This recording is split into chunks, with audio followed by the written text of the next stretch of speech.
À l'origine du groupe, il y a moi et mon frangin, Patrick, et Chris, le batteur, puisque on se connaissait depuis qu'on était à l'école primaire. Mon frangin, je le côtoyais puisqu'on était frères, et Chris, c'était un ami d'enfance.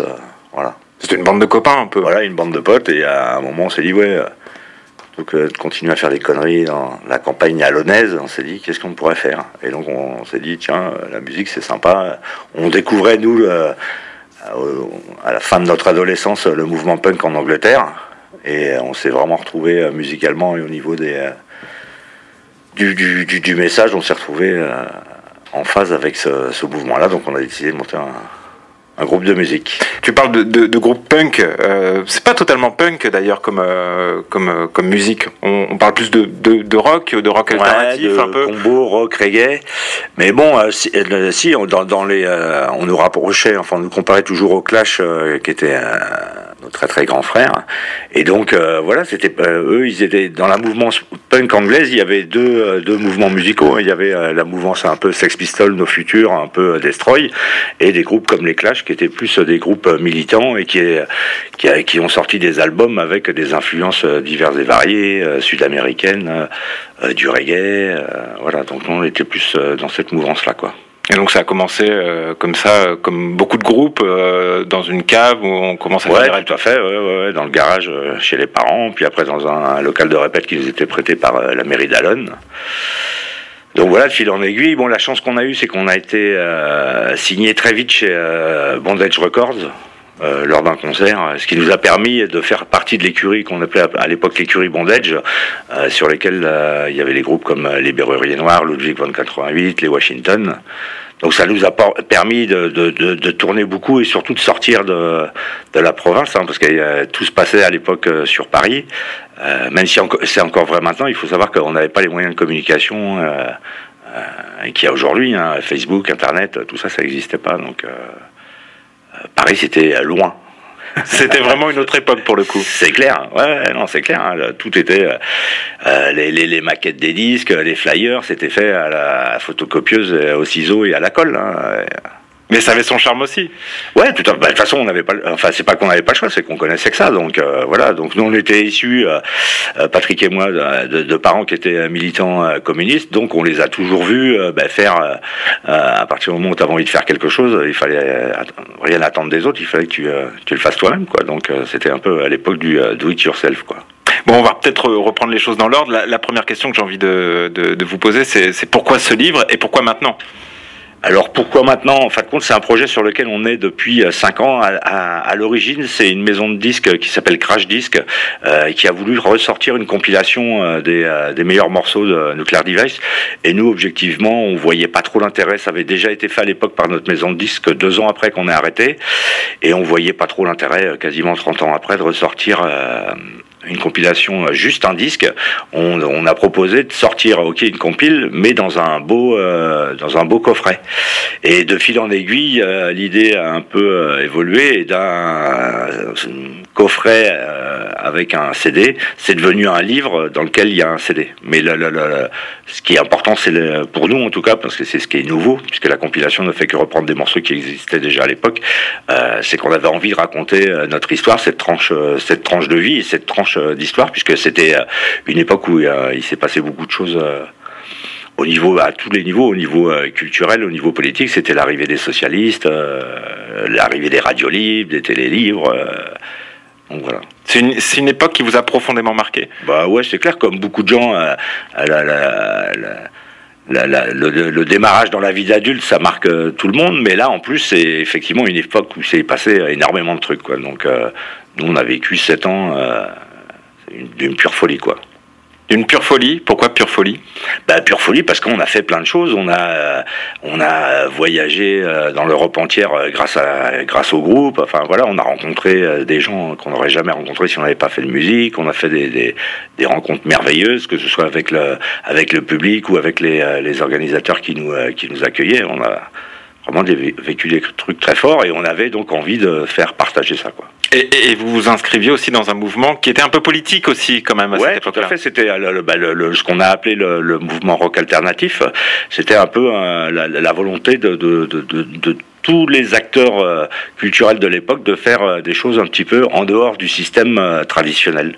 Donc c'était aussi bien au niveau des organisateurs de concerts. Il y a des assos qui se sont montés, qui ont dit pourquoi il n'y a que les gros producteurs qui organiseraient des concerts. Nous aussi, on a envie d'organiser des concerts. Au niveau des maisons de disques, au niveau des distributeurs, enfin tous les maillons de la chaîne. Et bien évidemment, les groupes avaient envie de faire des choses sans être obligés de signer sur une major. De casser un peu le système, quoi. De casser, en tout cas, de faire quelque chose en parallèle du système, de démontrer qu'effectivement, on pouvait faire des choses sans passer par les gros acteurs qui étaient là depuis des années. Ouais, de le faire évoluer plutôt que casser, ouais. Tout à fait. Parce que c'était pas juste un mouvement musical, finalement. Non, c'était beaucoup plus large que ça. Il y avait à l'époque énormément de fanzines, mais il faut savoir que maintenant, c'est plus les blogs qui ont pris la place, la place, ouais, la relève en tout cas. Et donc, non, vraiment à tous les niveaux, il y avait une volonté des gens de faire les choses un peu différemment et démontrer qu'effectivement on n'était pas obligé de rentrer dans le système pour faire ce qu'on avait envie de faire. Un des trucs qui est hyper significatif, par exemple, on refusait de signer, enfin d'inscrire tous nos morceaux à la SACEM. On trouvait ça complètement injuste et débile comme système. Donc on a tous les groupes qui étaient sur Bondage ne déposaient pas leurs morceaux à la SACEM. Pourquoi ? Parce que vous aviez envie de partager. C'était vraiment des représentants du système traditionnel où effectivement ceux qui récoltent les fruits, l'argent qui est récupéré par la SACEM, c'est les grosses locomotives. Les petits récoltent strictement rien. Donc nous on se disait il y a aucune raison qu'on file du fric à ces gens-là. On n'avait pas envie de vendre des disques et de filer le fric à Johnny Hallyday, quoi, en gros. En cela, vous étiez un petit peu en avance sur votre temps, non ? Je sais pas si on était en avance, en tout cas on était dans le temps de cette époque-là, quoi. En même temps, les années 80, c'était aussi le début d'un certain désenchantement avec parce que vous parlez de l'arrivée du Front National, par exemple. Du Front National, effectivement. Ouais. C'était une composante importante du mouvement, ce mouvement antifasciste. Ouais, c'est clair. À l'époque, il y avait le Scalp, Réflexe, on faisait énormément de concerts de soutien au Scalp. Donc on voit qu'effectivement, a priori, ça n'a pas servi à grand chose quand on voit aujourd'hui la présence du Front National qui est vraiment profonde. Mais en tout cas, non, c'était pas du désenchantement, au contraire, c'était vraiment, on avait une attitude hyper positive et on se disait, comme tous les gens qui ont 20 ans, on allait changer le monde, quoi. Je parle de désenchantement parce que c'est la fin des 30 Glorieuses et c'est le début de la crise, la montée du chômage aussi. Ouais, mais nous, on vivait pas ça comme ça. On vivait avec peu d'argent. La musique qu'on faisait nous suffisait. Non, on avait la rage au ventre et une énergie à revendre, quoi. Donc. Mais c'est ce que j'allais dire. Ouais. Vraiment. Et ce qui fait que on a toujours ce regret, c'est que on était avant tout un groupe de scène. On avait une énergie et une rage sur scène qui se retrouve pas du tout sur les disques. Bon, les moyens de l'époque faisaient que les studios d'enregistrement avaient des méthodes d'enregistrement. On enregistrait chacun dans une cabine, alors que nous on était un groupe de musique, quoi. On jouait entre nous et se retrouver dans un aquarium à jouer tout seul sa partie guitare ou tout seul sa partie basse, ça tuait un peu l'énergie qu'il y avait au sein du groupe. Donc objectivement, moi, quand je réécoute les disques, je trouve que c'est pas terrible. Le son est vachement propre. C'est vraiment marqué années 80, alors que sur scène, c'est pas du tout la même chose, quoi. C'est trop propre. Ouais, tout à fait. Oui, c'est clair. C'est trop propre. Surtout, il n'y a pas l'énergie qu'on avait sur scène, quoi. Je reviens au Front National, quand on voit effectivement comme il monte aujourd'hui, et pas qu'en France, l'extrémisme partout en Europe. Ça vous interpelle ? Ça m'interpelle, ça me désespère, mais effectivement, autant à l'époque on avait cette volonté de se battre. Effectivement, l'âge aidant, c'est un peu passé. Je pense qu'on est un petit peu résigné, même si chacun de notre côté, on fait quand même des choses pour essayer de mobiliser les gens et d'éveiller les gens sur le danger que représente le Front National. On n'a plus envie de descendre dans la rue avec faire le siège d'une réunion du Front National pour qu'elle se tienne pas. Donc il y a encore des gens qui le font. Nous, c'est vrai que on est passé un petit peu à autre chose, quoi. Mais il y a pas de mouvement culturel vraiment de lutte actuellement contre. Non, je trouve. Ouais, effectivement. Alors après, moi, je veux pas faire. C'était mieux avant. Ouais, voilà, je veux pas faire mon. Comment il s'appelle, mon Zemmour. Mais voilà, non. Et puis je pense que, je sais pas ça. Il faudrait poser la question à des jeunes de 20 balais. Mais c'est vrai que moi, maintenant, j'ai un certain âge, donc j'ai des enfants qui ont 20 ans. Effectivement, ils sont pas du tout dans la dynamique dans laquelle nous on était à cette époque-là, où on était hyper revendicatif, on sautait partout, on avait envie de tout casser et tout reconstruire. Mes enfants, en tout cas, ils sont un petit peu résignés, quoi.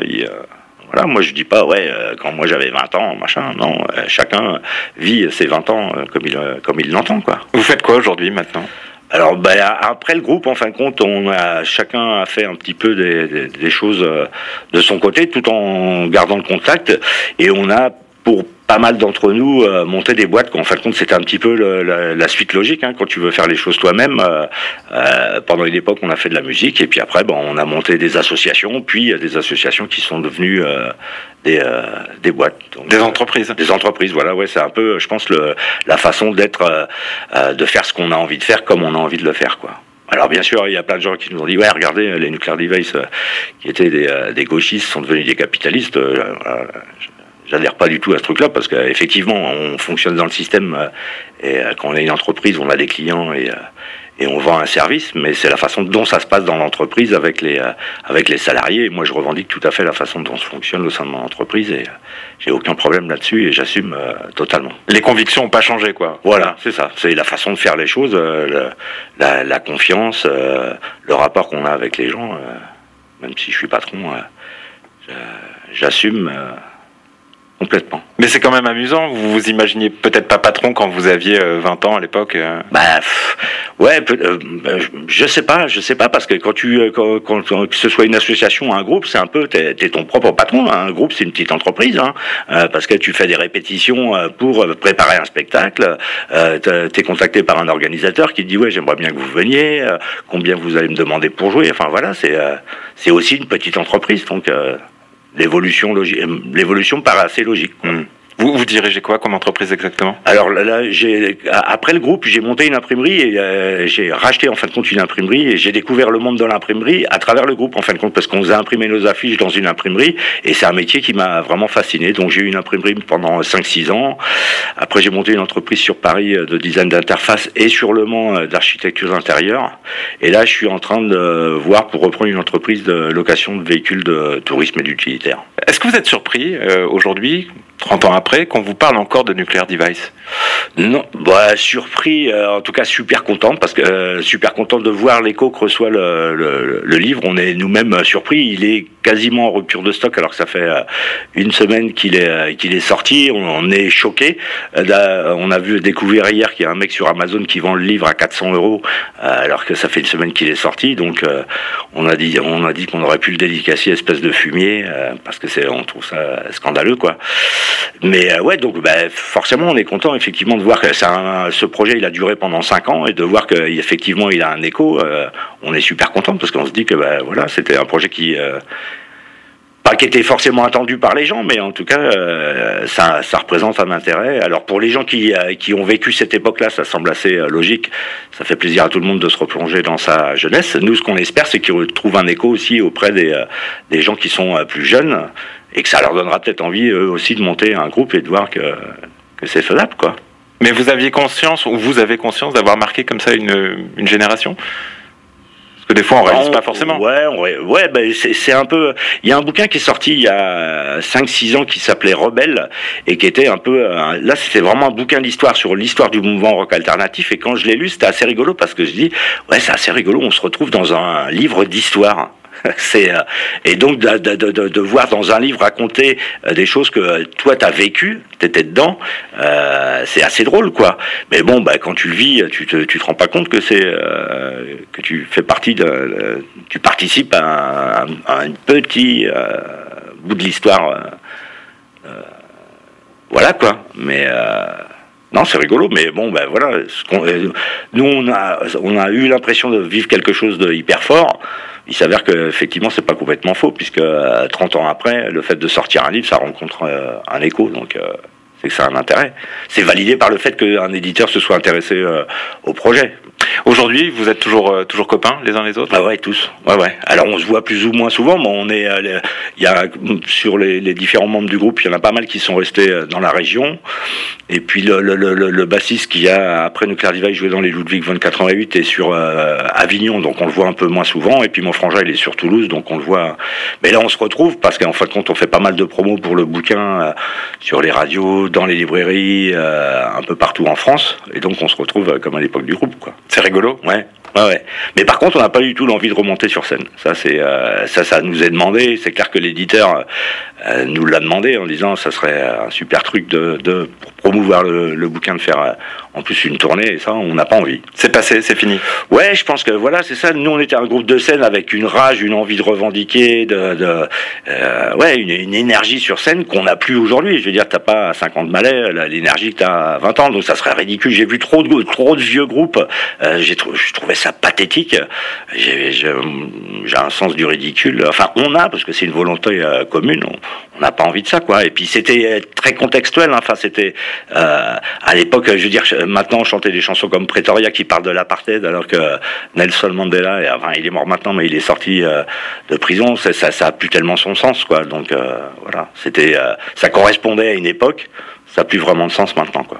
Merci beaucoup. Merci à toi.